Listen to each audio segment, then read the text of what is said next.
तो गाइस मैं हूं कि तो आप देख रहे हैं रेसलिंग फैंस नेटवर्क। शुरू करेंगे भाई अपनी बात को हम लोग सबसे पहले डब्ल्यूडब्ल्यू के न्यू क्रॉसओवर प्रमोशन की बात करते हुए। तो भाई आजकल हमने देख रखा है कि डब्ल्यूडब्ल्यू वाले बड़ी कंपनीज के साथ में, बड़े शोज के साथ में, बड़े गेम्स के साथ में क्रॉसओवर प्रमोशन वगैरह करते रहते हैं। अभी एक न्यू क्रॉसओवर प्रमोशन आने वाला है भाई। रेसलवुड्स रेडियो की अपडेट निकल के सामने ये कहा गया है, WWE set for an upcoming crossover promotion with Stranger Things. WWE वाले भाई स्ट्रेंजर थिंग्स के साथ में एक क्रॉसओवर प्रमोशन करने वाले हैं। आपको मालूम है कि क्रॉसओवर प्रमोशन का मतलब ये है कि दोनों को फायदा होगा। ज्यादा इसमें डब्ल्यूडब्ल्यू को फायदा होगा बिकॉज फिलहाल जो है हाइप स्ट्रेंजर थिंग्स की वो इनसेन है। स्ट्रेंजर थिंग्स का जो अगला वॉल्यूम आने वाला है, यानी कि अगला चैप्टर आप लोग मान लो, वो आने वाला है 26 दिसंबर को इंडिया के अकॉर्डिंग। तो इसी के अराउंड आप एक्सपेक्ट कर सकते हो कि ये पार्टनरशिप इनकी होगी। हो सकता है कि डब्ल्यूडब्ल्यू शोज में अपीयर हो तो आपको देखने को मिले स्ट्रेंजर थिंग्स के कैरेक्टर, या फिर सिर्फ सोशल मीडिया पे ही कुछ पोस्ट किया जाए। तो ऐसे में 26 दिसंबर को आने वाले वॉल्यूम 2 के लिए ये हाइप बनाई जाएगी। इसके बाद फाइनल एपिसोड आने वाले न्यू ईयर को, तो उसके लिए भी हाइप बनाई जा सकती है। फिलहाल हाइप ऑलरेडी काफी ज्यादा है एंड डब्ल्यूडब्ल्यू वाले स्ट्रेंजर थिंग्स के साथ में कोलैब करने वाले एक क्रॉसओवर प्रमोशन के लिए, यानी कि दोनों को फायदा होगा इससे। रेसलिंग ऑडियंस स्ट्रेंजर थिंग्स को जान पाएगी एंड स्ट्रेंजर थिंग्स की जो ऑडियंस है वो डब्ल्यूडब्ल्यू को जान पाएगी। हालांकि कन्वर्जन कितना है वो मुझे नहीं पता, लेकिन इतना मैं आपको बता सकता हूं कि क्रॉसओवर प्रमोशन आपको आने वाले दिनों में देखने को मिलेगा। आगे बढ़ते हैं भाई, हम लोग बात करते हैं अगली स्टोरी के बारे में, जो कि जॉन सीना को लेके। हमने देखा कि जॉन सीना ने अपने फाइनल मैच में टैप आउट कर दिया गुंथर के सामने। भाई जॉन सीना ने टैप किया एंड टैप जो है जॉन सीना ने सिंपली नहीं किया। जो टैप हुआ था जॉन सीना का, वो स्माइल करके टैप हुआ था। सीना ने स्माइल करके टैप किया। ऐसा क्यों किया जॉन सीना ने भाई? इसके ऊपर जॉन सीना ने अपना रिस्पॉन्स दिया है। जॉन सीना आया था कोडी रोड्स के पॉडकास्ट पे, what do you want to talk about पे, एंड ये पॉडकास्ट आप जरूर से देखिएगा भाई। डब्ल्यूडब्ल्यू के चैनल पे आपको मिल जाएगा। ये डब्ल्यूडब्ल्यू वालों ने कोलैब करके डाला है, नहीं तो आप what do you want to talk about के चैनल पे खुद जाके इसको देख सकते हो। तकरीबन 2 घंटे का पॉडकास्ट है, लेकिन मजेदार है, आपको मजा बहुत ज्यादा आएगा आप इसको देखोगे तो। अब यहाँ पे जॉन सीना ने काफी सारी चीजों पे बात की है। यहीं पे जॉन सीना बात करते हैं कि आखिर इन्होंने स्माइल क्यों किया था गुंथर के सामने टैप करते हुए।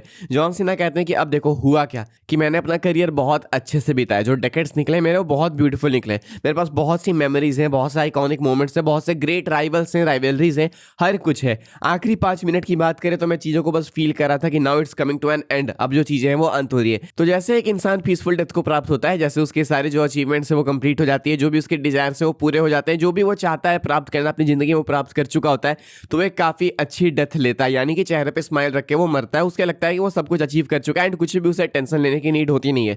उसी तरीके से जॉन सीना जब अपने आखिरी मोमेंट्स में थे डब्ल्यूडब्ल्यू रिंग के अंदर, तो उनकी जो पूरी हिस्ट्री है वो उनकी आंखों के सामने फ्लैश हुई। जॉन सीना ने देखा कि उन्होंने सब कुछ अचीव कर लिया है। क्या वो 17 टाइम चैंपियन बनना हुआ, क्या वो हील टर्न लेना हुआ, क्या नहीं हुआ, जॉन सीना ने बहुत कुछ कर लिया।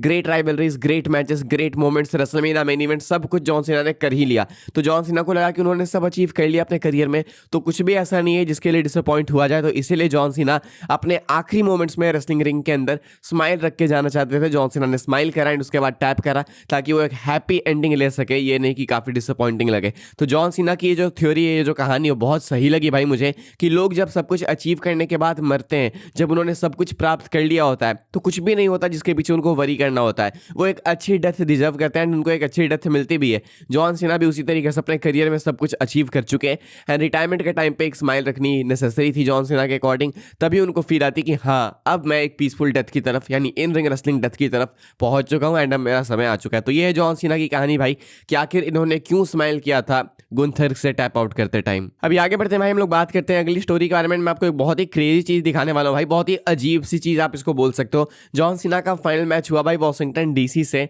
सैटरडे नाइट्स मेन इवेंट में। अब ईबे के ऊपर भाई जॉन सीना के फाइनल मैच की हवा बेची जा रही है। बिल्कुल सही आप लोग सुन रहे हो भाई, आप ये देख सकते हो कि screenshot, Chris pair from John Cena's last match at WWE Saturday nights main event. कोई एक बंदा है भाई जो जॉन सीना के आखिरी मैच से उनके एयर को बेच रहा है, यानी एटमोस्फेयर में जो एयर घूम रहा था भाई, उस वाले एयर को बेचा जा रहा है एक पॉलिथीन में बंद करके, एक पैकेट में बंद करके। एंड इसकी प्राइस आप देखोगे तो $1708, यानी $1708। अगर आप इसको इंडियन रुपीज में लेके जाओगे ना, तो ये लगभग 1.5 लाख से ऊपर जाएगा, 1,70,000 के करीब में जाएगा।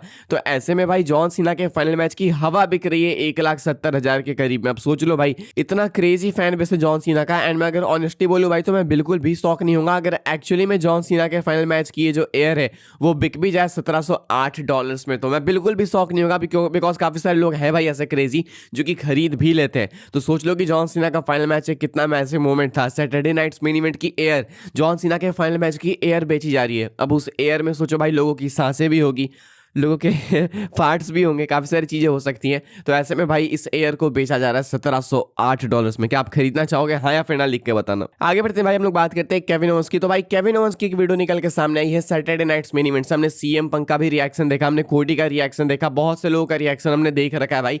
केविन ओवेंस का रिएक्शन अभी तक हमें मिला नहीं था एग्जैक्टली लाइव क्या हुआ था, तो अब मिल चुका है भाई इनका रिएक्शन। आप देख सकते हो video, credits to Haroon twins जिनकी ये वीडियो है। एंड यहाँ पे केविन ओवेंस भाई देख रहे हैं जॉन सीना के उस पैकेज को जो कि प्ले किया गया था सीना के रिटायरमेंट के टाइम पे। एंड जॉन सीना को देख के, जॉन सीना के पैकेज को देख के केविन ओवेंस भाई विजिबली अपसेट दिख रहे हैं, काफी इमोशनल दिख रहे हैं। चेहरे पे भाई वो उदासी दिख रही है, वो आंखों में पानी दिख रहा है कि हाँ भाई ये काफी सैड है। मुंह बिचका के केविन ओवेंस जो है भाई काफी हद तक रोते हुए दिख रहे हैं। तो केविन ओवेंस हो गए, चाहे सीएम पंक हो गए, चाहे कोडी रोड्स हो गए, जितने भी अपने टैलेंट से भाई वो काफी इमोशनल फील कर रहे थे। चार्ल्स रॉबिन्सन को आपने देखा होगा भाई, रेफरी की मैं बात कर रहा हूँ, वो कितने इमोशनल दिख रहे थे। लायरा वेलकैरिया को आपने देखा होगा, स्टू को आपने देखा होगा। तो लोग एक्चुअली में रो रहे थे। एंड इनफैक्ट कहा भी गया है भाई कि बैकस्टेज जो है ऐसा एटमोस्फेयर था कि किसी की डेथ हो गई है, लोग इतना ज्यादा रो रहे थे जॉन सीना के रिटायरमेंट पे। तो ये केविन ओवेंस का रिएक्शन था, तो थॉट आपको बता देते हैं। आगे बढ़ते हैं, अगेन हम लोग जॉन सीना की बात करेंगे। तो भाई जॉन सीना की डॉक्यूमेंट्री आने वाली है, जॉन सीना के रिटायरमेंट के ऊपर एक डॉक्यूमेंट्री आएगी। एंड ये डॉक्यूमेंट्री क्या क्या फीचर करने वाली है, कब आने वाली है, वो मैं आपको बता दूं। जॉन सीना की जो डॉक्यूमेंट्री आने वाली है वो मेनली उनके लास्ट मैच पे ही फोकस्ड होगी, यानी कि मेनली उनके लास्ट मैच के बिहाइंड द सीन्स को ही दिखाया जाएगा। कुछ रिटायरमेंट टूर से भी क्लिप्स हो सकती है, जॉन सीना के बीच में इंटरव्यूज हो सकते हैं, लेकिन ये मेनली जो फोकस्ड होने वाला है जॉन सीना के final Saturday nights main Event वाले मैच के ऊपर ही। ये कहाँ आने वाला है, तो भाई ये नेटफ्लिक्स पे नहीं आएगा। कहना है रसल वुड्स का कि आपको देखने को मिलेगा पीकॉक पे, एंड ये देखने को मिलेगा मिड 2026 में, यानी कि 2026 के बीच में आप इसको एक्सपेक्ट कर सकते हो। जुलाई, अगस्त, सितंबर, जून इसके आसपास में ये डॉक्यूमेंट्री आपको रिलीज होते हुए दिखेगी पीकॉक के ऊपर। पीकॉक पे क्यों भाई, हमने सुना था कि जो भी डॉक्यूमेंट्रीज है वो तो नेटफ्लिक्स पे आएगी। पीकॉक पे इसलिए because Saturday nights main Event जो पीकॉक पे आया था एंड वो जॉन सीना का आखिरी मैच था, इसलिए मुझे लगता है कि मेनली इसी मैच पे फोकस होगी डॉक्यूमेंट्री, क्योंकि नेटफ्लिक्स के पास मोस्टली राइट्स है भी डब्ल्यूडब्ल्यू के फुटेज के उधर बाकी जो बचे हुए हैं, तो ऐसे में ज़्यादा रिटायरमेंट टूर को कवर नहीं कर पाएंगे, इसलिए मुझे लगता है फाइनल मैच में फोकस्ड होंगे। लेकिन आपको डॉक्यूमेंट्री देखनी कैसे है, जब समय आएगा तो मैं आपको बता दूंगा। आगे बढ़ते हैं भाई, हम लोग बात करते हैं अपनी आखिरी स्टोरी कार में। एंड मैं आपको बताता हूँ भाई स्पोर्ट्स इलस्ट्रेटेड के अवार्ड्स के बारे में। स्पोर्ट्स इलस्ट्रेटेड के अवार्ड्स आ चुके हैं भाई साल 2025 के। किसने क्या जीता वो मैं आपको बताता हूँ। Men's wrestler of the year Sports Illustrated के according Hangman Adam Page. Women's की बात करें तो मर्सिडीज मोने, यानी कि दोनों अवार्ड्स यहाँ पे AEW की तरफ चले गए। ब्रेकआउट स्टार की बात करें तो काइल फ्लेचर को दिया गया वाला अवार्ड। बेस्ट इन रिंग की बात करें तो विल ऑस्प्रे को दिया गया है। मैच ऑफ द ईयर की बात करें तो इयो sky, Riya replay and Bianca Blair को दिया गया, जो कि रेसलमेनिया में हुआ था। आई थिंक इससे भी बेटर मैचेस थे, लेकिन बस वेमेंस रेसलिंग को पुश करने के लिए अवार्ड दिया गया है। प्रमोशन ऑफ द ईयर में AEW का अवार्ड मिला है। शो ऑफ द ईयर में AEW डबल और नथिंग को मिला है। स्टोरी ऑफ द ईयर में हैंगमैन एडम पेज के रिडेम्पशन आर्क को मिला है। राइवलरी ऑफ द ईयर में hangman Adam page versus John Moxley को मिला है। Heel turn off the year में नेओमी को मिला है। कमबैक परफॉर्मर में इलिया ड्रैगनो को मिला है। लिसनर को नहीं मिल सकता था क्या? बेस्ट ऑन माइक में टोनी स्टॉर्म को मिला है। Tag team of the year में FTR को मिला है। एंड लेगेसी अवार्ड मिला है जॉन सीना को। ये अवार्ड्स भाई AEW ने बिल्कुल हाईजैक कर लिए हैं। 80% अवार्ड्स AEW को मिले। प्रमोशन ऑफ द ईयर का अवार्ड AEW को मिल गया। एंड मैं ये नहीं बोलूंगा कि गलत है भाई, क्योंकि WWE ने इस साल बहुत बेकार परफॉर्मेंस दी है। फिलहाल भाई इस वाली वीडियो के लिए यही अपडेट्स थी। आई एम सॉरी भाई, आवाज़ आपको ऐसी ही झेलनी पड़ रही है, but I can do anything. Video को लाइक कीजिएगा भाई, शेयर कीजिएगा, सब्सक्राइब कीजिएगा चैनल को। मिलूंगा मैं आपसे अगली वीडियो में जल्दी ही, तब तक के लिए goodbye, thanks for watching.